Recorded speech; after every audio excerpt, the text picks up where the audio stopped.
This video is a bit late. I wanted to post every 3 days for the rest of the year, but this is 4 days after my last video, so apologies. I wanted to talk a bit about buying assets.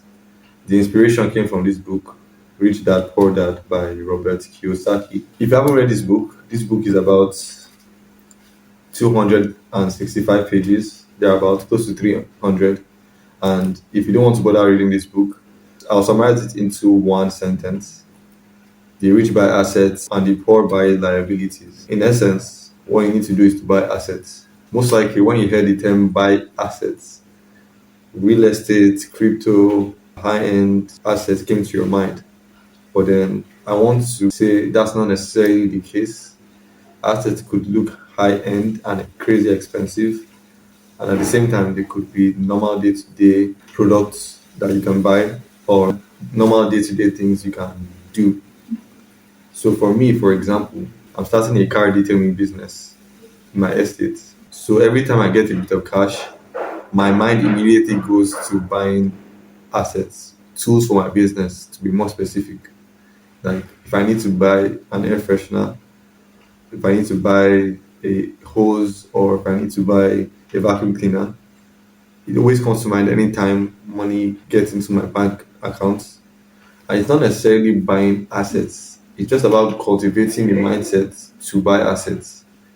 Because if later in life you want to buy like high-end real estate or you want to buy some crypto, etc., I think it's very good to cultivate the mindset of buying assets now. For example, it could be skincare, it could be a gym membership, it could be equipment for a YouTube video like lights, could be just anything that gets you more value in the long term as opposed to the short term. It doesn't have to be crazy expensive, it doesn't have to be financial, but anything that adds more value to your life in the long term, I would define as an asset.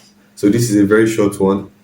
I just wanted to make a video on buying assets. It's really just about your mentality towards things in general, because your perspective tends to decide your future. If you go through life thinking, let me buy assets, let me bring in assets, things that can benefit my life in the long term. Every decision you take revolves around buying assets or bringing in things that benefit your life in general. I think overall in life, you set you ahead of a lot of people. And the mindset where you buy assets is one thing, but if you want to go the extra mile, a mindset where you avoid buying liabilities also is another thing. So if you want to go the extra mile, you can incorporate that too. I think buying assets is enough. I would recommend also trying to go the extra mile of avoiding liabilities. Avoiding liabilities will happen as an extension of trying to buy assets, but there might be a big difference when you think of it actively. It's all about how actively you're thinking about it. So if you want to go the extra mile, you can incorporate that too. So if you want to go ahead and read this book, it's called Rich Dad Poor Dad by Robert Kiyosaki. I think it was the first, would I say, self-improvement book or things of that nature that I've read. So I'm about to reread it again. So I just wanted to make a quick video on it. So in summary, buy assets.